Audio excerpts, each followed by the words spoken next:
하나님께 영광의 박수를 올려드립니다.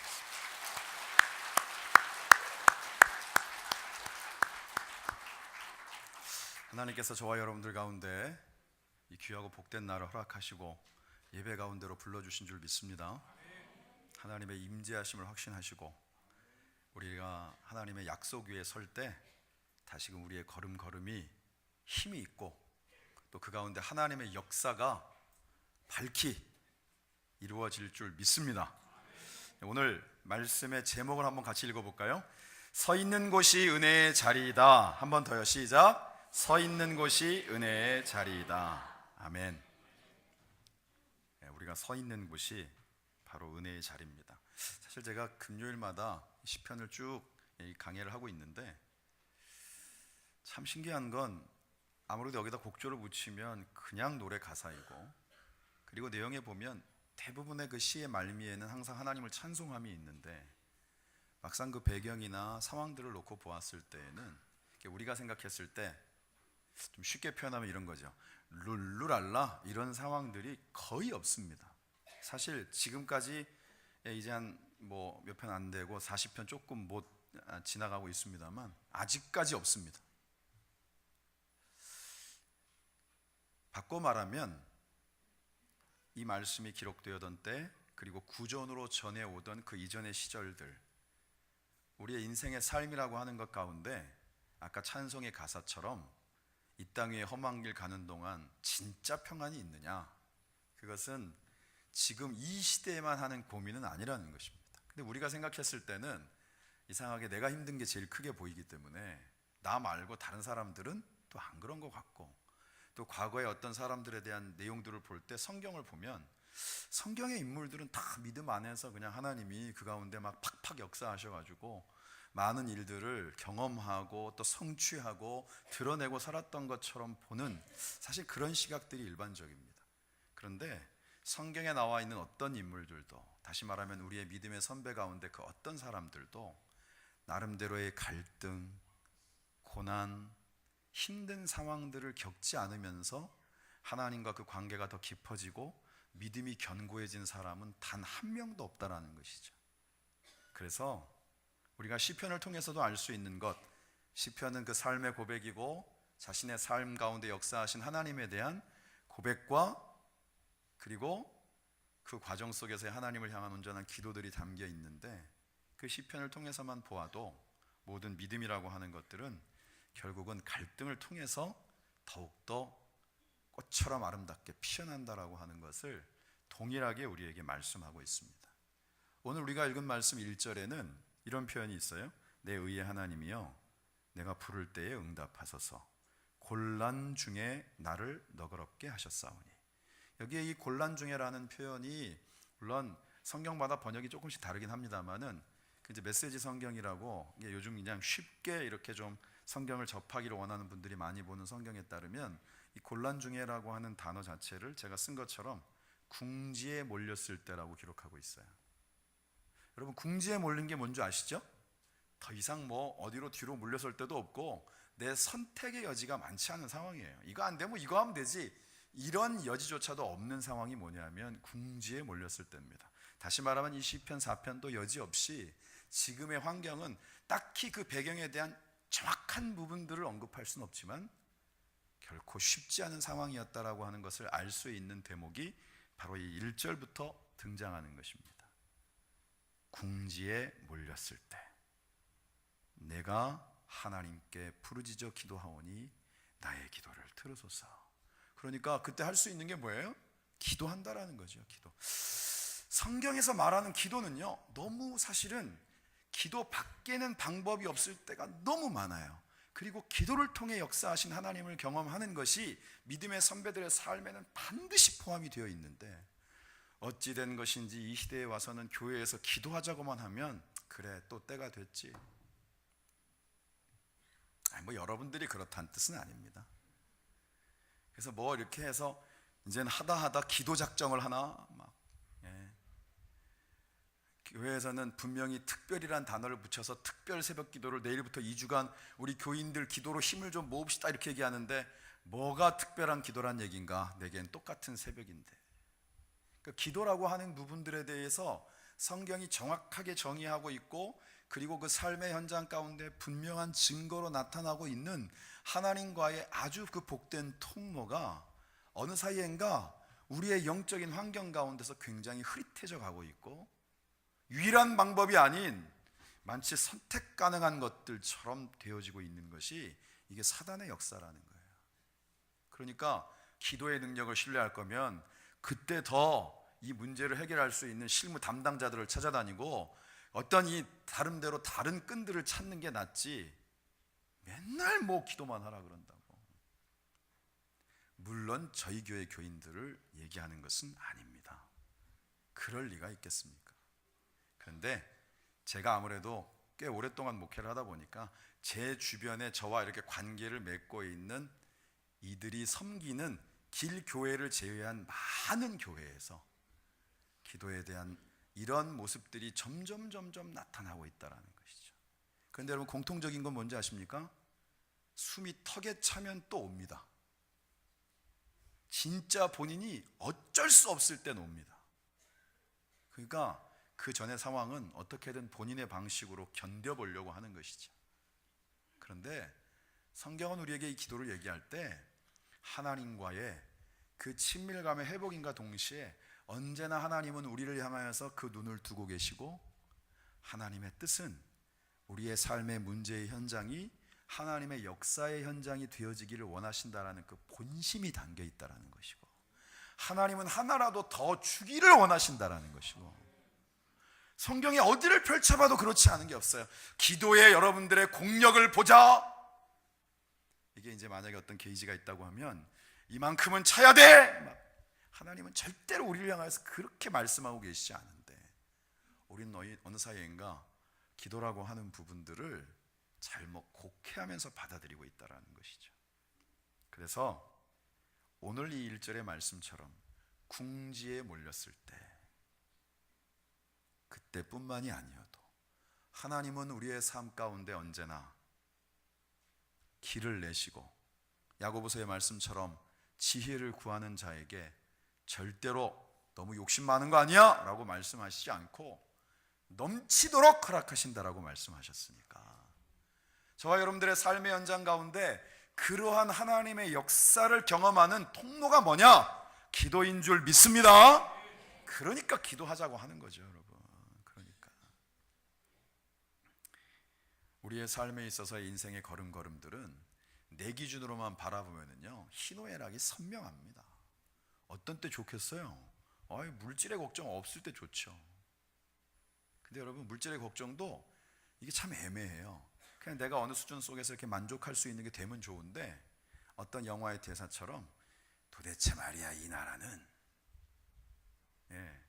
어느 사이인가 이 자본주의 가운데 속해 있는 우리나라는 점점 내가 가지고 있지 않고 있는 것들을 향하여서만 눈이 가지, 내가 가지고 있는 것들에 대한 만족과 감사함을 찾기에는 점점 강팍한 현실이 되어져 가고 있다는 거예요.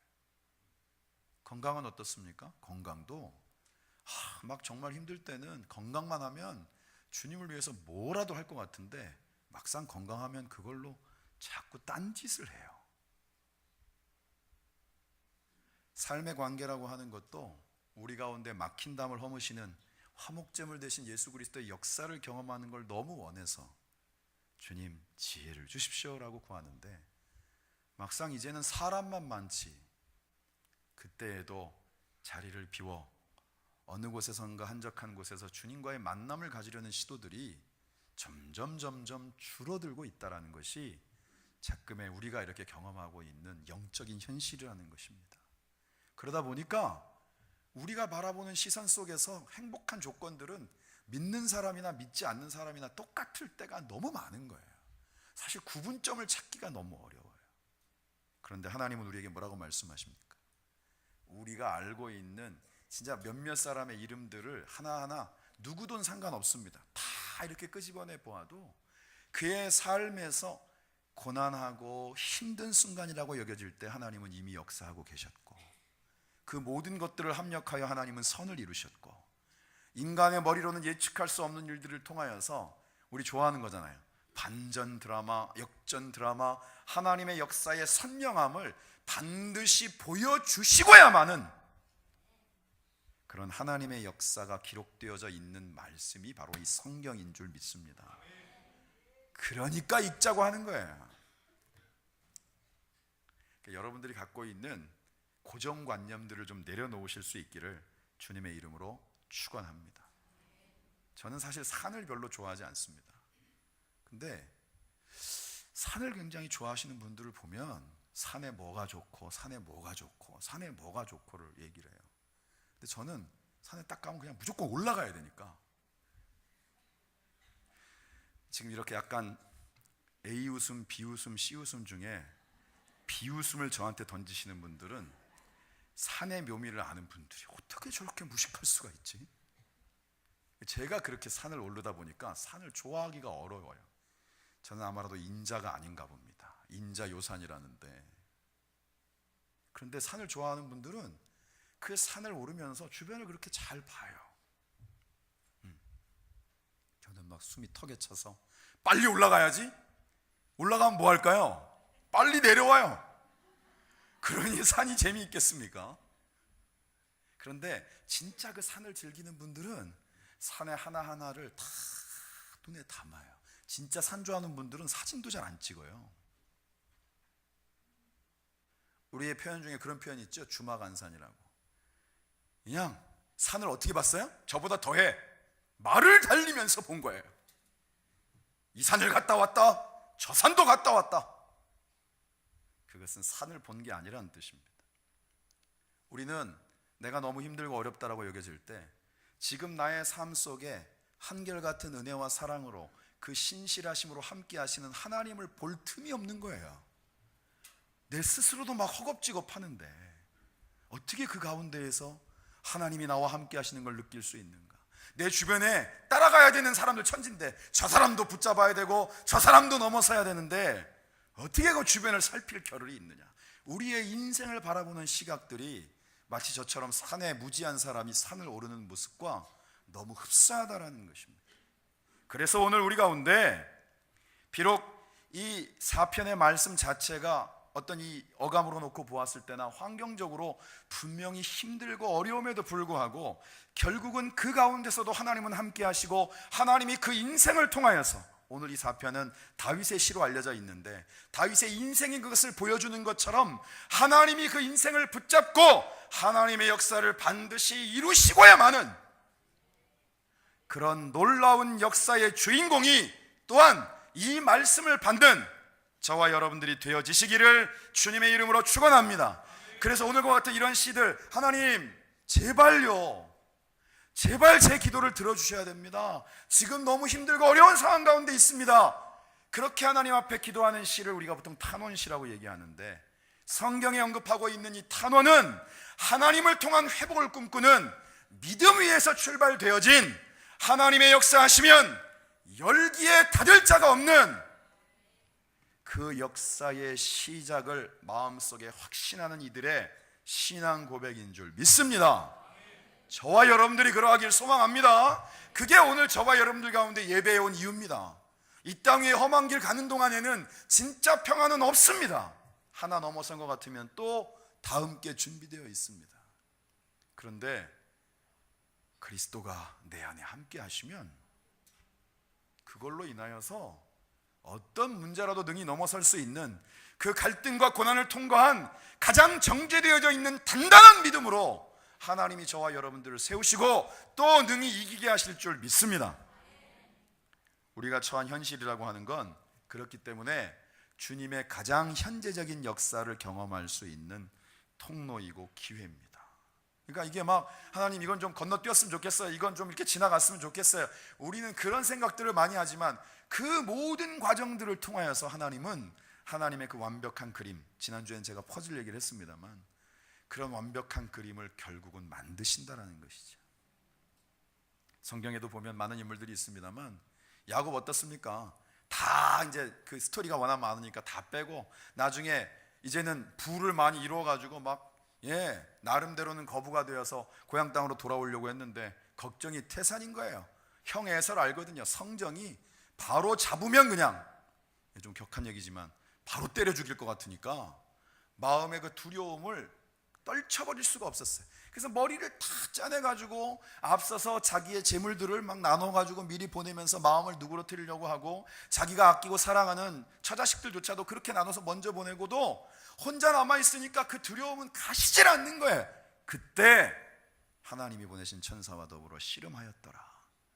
그 야복 강가에서 결국은 골절이 되어서 다리를 쩔룩거리면서도 웃으며 그 강을 건널 수 있었던 것은 자기가 보낸, 나름대로는 그 마음을 회유하기 위한 물질 때문이 아니었고, 그리고 앞서서 보냈던 처자식을 그 보는 것만으로도 마음속에 측은지심으로 용서해 주기를 바랐던 그러한 어설픈 지혜가 아닌 하나님이 나와 함께 하신다라는 확신 때문에 그는 그 강을 건널 수 있었고, 달려나와 그를 안는 그 형과의 재회가 있을 수 있다는 것입니다.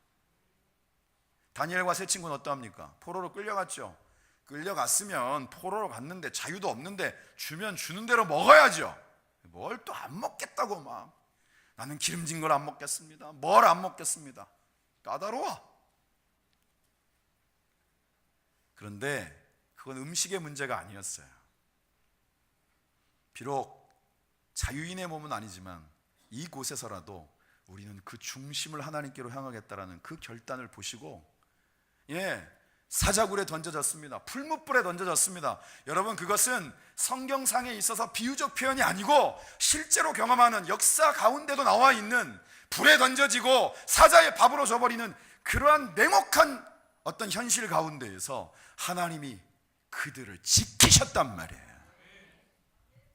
성경은 어떤 순간에도 우리의 삶에 있어서 아무런 고난과 염려가 없는 그러한 평안한 환경을 얘기하고 있지 않습니다. 그러나 어떤 가운데 있을 때라도 하나님이 함께 하시고 그리스도가 내 가운데 능력이 되시고 성령이 인도하시면 영생에 승리한다라는 거예요, 여러분. 그게 성경이 동일하게 우리에게 말씀하고 있는 것입니다. 오늘 이 음성이 저와 여러분들과 들려지시기를 주님의 이름으로 축원합니다. 3절의 말씀에 여호와께서 자기를 위하여 경건한 자를 택하신 줄 너희가 알지어다. 내가 그를 부를 때, 무슨 뜻입니까? 기도할 때에, 이러한 환경 속에서라도 다윗이 기도할 때에 여호와께서 들으시리로다. 하나님은 나의 기도를 들으신다. 여러분, 이 확신이 기도에는 제일 중요한 것입니다. 제일 중요한 거. 기도는 공력이 아니고 여러분, 나의 기도를 들으신다는 확신이에요, 확신. 여러분, 그 기도를 해보십시오. 여러분들의 인생뿐만이 아니라 여러분들과 함께한 사람들의 인생을 바꾸고도 남을 하나님의 역사가 성경에 머무르지 아니하고 저와 여러분들의 삶 속에도 동일하게 역사할 줄 믿습니다. 그 기적을 같이 보기를 원합니다. 그래서 기도하자고 하는 거예요.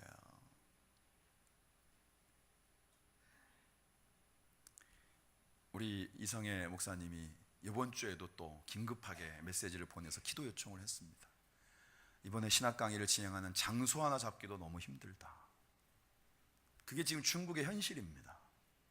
그런데 여러분, 그래서 거기서 나름대로 공안을 포함해서 공무원들과 연주를 찾지 않는 거예요. 중국 땅도 아닌 대한민국 땅에서 이 가운데 우리가 하나님 앞에 기도하고 그 오랜 세월 품고 기도했던 중국 땅을 위하여서 중보할 때 하나님이 그 기도를 들으실 것을 믿기에 예배 때 전에 항상 그 시간을 기억하고 먼저 기도 요청을 하는 겁니다. 기도의 능력을 경험한다라고 하는 건 그런 것입니다. 기도는 어떤 상황 가운데 더 이상 할 것 없을 때 하는 것이 아니라 하나님의 가장 강력한 역사를 이루어낼 수 있는 통로인 줄 믿습니다. 그래서 그 기도 응답에 대한 확신, 기도를 들으신다는 것에 대한 확신이 있을 때 우리는 참 평안을 누릴 수 있습니다. 성령이라는 말이 성경의 표현 중에는 보혜사라는 말을 씁니다. 헬라어로 파라클레이토스. 뜻을 그냥 간단하게 얘기하면 우리의 요청에 응답하는 분이라는 뜻입니다. 성령은 우리로 하여금 기도하게 하시고, 성령은 우리 가운데 기도 응답에 대한 확신을 허락하시고, 성령은 우리 가운데 하나님이 하시고자 하는 그 분명한 뜻을 알게 하셔서 기도하면 하나님이 하심을 말씀하십니다. 그게 성령 충만한 거예요, 여러분. 그러한 성령의 역사가 온전히 믿어지는 것입니다. 오늘 저와 여러분들을 향하여서 하나님의 초청함이 그런 거예요. 그래서 똑같은 배인데도 전에 막 태풍 올라온다 그랬을 때 여러분 폭우에 막 배들이 서로 묶어가지고 막 이렇게 정박해 놓은 거 보셨잖아요. 하나님의 분명한 은혜 가운데에, 하나님의 분명한 약속 가운데에 우리가 그 닻을 내리면 어떤 상황에도 흔들림이 없는 거예요. 천하 없는 태풍과 폭풍우가 몰아쳐도 그 가운데서 그 항해를 끝까지 갈 수 있는 그 배가 부서지지 않고 다시 새로운 출발을 할 수 있는 준비를 할 수 있다는 것입니다. 예수님께서 이 땅 가운데 왜 육신을 입고 오셨을까? 그냥 왜 하나님의 신분으로 위에서 얘들아 잘 살아라 이렇게 말씀하시지 않고 굳이 인간의 몸을 입고 이 땅 가운데 오셨을까? 우리라고 하는 존재가 틈만 나면 하나님 말고 딴 거 쳐다보는 인생들인 걸 너무 잘 아시기 때문에 이 죄로부터의 온전한 자유함을 분명하게 이룰 수 있는 구원은 본인이 인간의 몸을 입고 오셔야만 이들을 향한, 저와 여러분들을 향한 진짜 구원이 가능하다라는 것을 아셨기 때문에 오신 거예요. 얼마나 우리를 잘 아시는지. 그런데 그걸로도 모자라서 무려 30년 동안을 저와 여러분들처럼 똑같이 우리의 삶의 문제가 무엇인가 바로 그 현장 가운데서 그 희노애락을 경험하시면서 30년을 준비하셨어요. 뭐 하나님인데 준비할 게 뭐가 있느냐? 아니에요, 여러분. 그분은 그 삶을 통해서도 그분이 말씀하시는 모든 하나하나에 대한 것들이 진짜 우리를 향한 하나님의 분명한 약속이고 구원에 대한 유일한 방법일 수밖에 없는 것들을 그분은 삶으로 보여주셨다는 거란 말이에요. 오늘 그 주님이 저와 여러분과 함께 하시는 줄 믿습니다. 오늘 우리가 읽은 말씀 4절 5절에 보면 너희는 떨며 범죄하지 말지어다. 자리에 누워 심중에 말하고 잠잠할지어다. 의의 제사를 드리고 여호와를 의지할지어다. 우리가 정말 신앙 안에서 나름대로 근력을 만들고 근육 있잖아요. 그리고 그 내 가운데 있는 문제의 현장들을 진짜 믿음으로 정면 돌파할 수 있는 그 믿음이 성장되어져 가고 영적인 근력들이 온전히 나의 것이 되어질 수 있으려면 우리가 오늘 읽은 말씀처럼 내가 자꾸 스스로를 높이지 말고 주님의 역사하심을 구하며 나를 낮출 줄 알고 우리 가운데 이 예배의 자리가 하나님 안에서의 새로운 출발인 것을 꼭 기억함으로 진짜 하나님 앞에 드리는 온전한 믿음의 예배가 되어질 때 하나님은 우리로 하여금 내려가는 것 같으나 올라가게 하시고 성경에 나와 있는 표현처럼 정작 잔치에 초대받아 가서 저 말석에 자기는 있어야 될 자리인지도 모르고 주변 눈치만 보며 있는 가운데 주인이 그 말석에 있는 저와 여러분들을 부르셔서 내 옆자리가 당신 자리다. 우리를 그 잔치에 정작 잔치를 배설한 사람보다 온전한 주인공으로 세우실 줄 믿습니다. 하나님의 역사는 그런 거예요. 인간적인 방법을 끊임없이 찾으면서 하나님의 역사를 구하는 것이야말로 정말 우리의 삶 가운데 영적인 공허함과 건조함을 만들어내는 것입니다. 나는 약하나 주님이 강하신 줄 믿습니다. 나의 부족함을 성령의 능력의 충만함으로 채우실 때 담대할 수 있는 거예요, 여러분. 하나님이 반드시 그렇게 이루실 줄 믿습니다. 그러면 다른 사람을 향하여서 그냥 내 관점과 시각으로 바라보는 것들이 바뀝니다. 남의 험을 찾을 시간이 없습니다.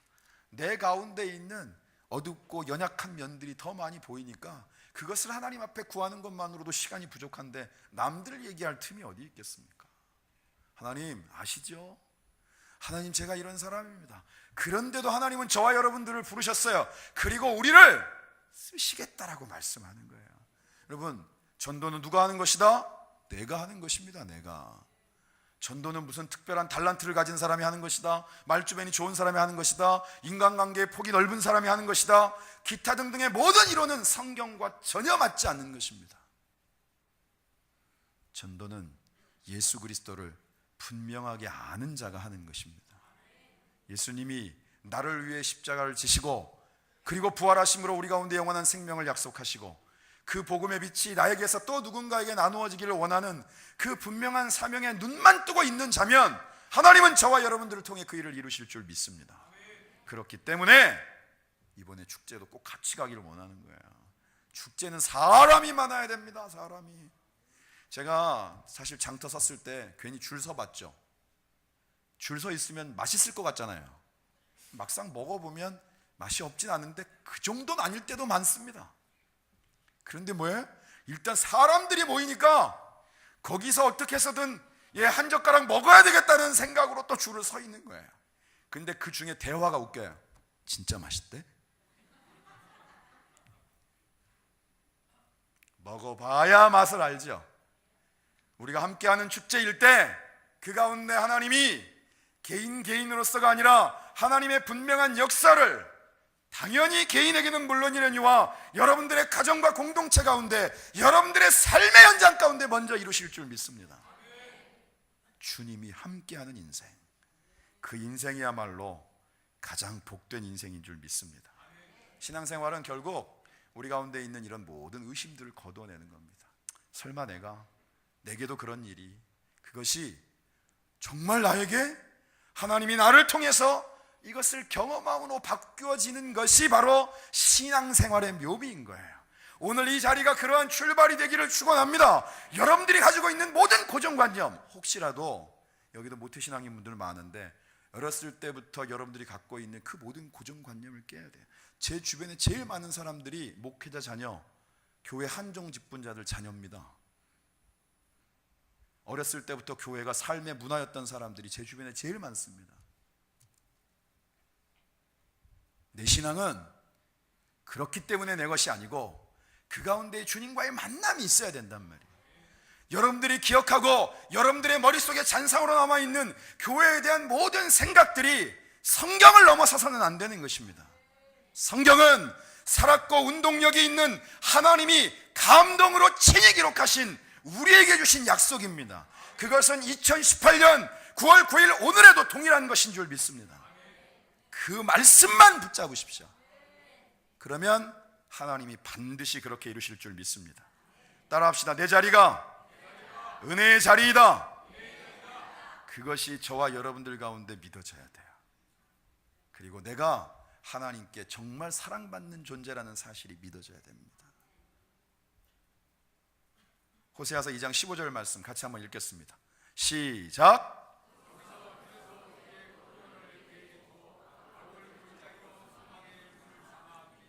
그가 거기서 응대하기를 어렸을 때와 애굽 땅에서 올라오던 날과 같이 하리라.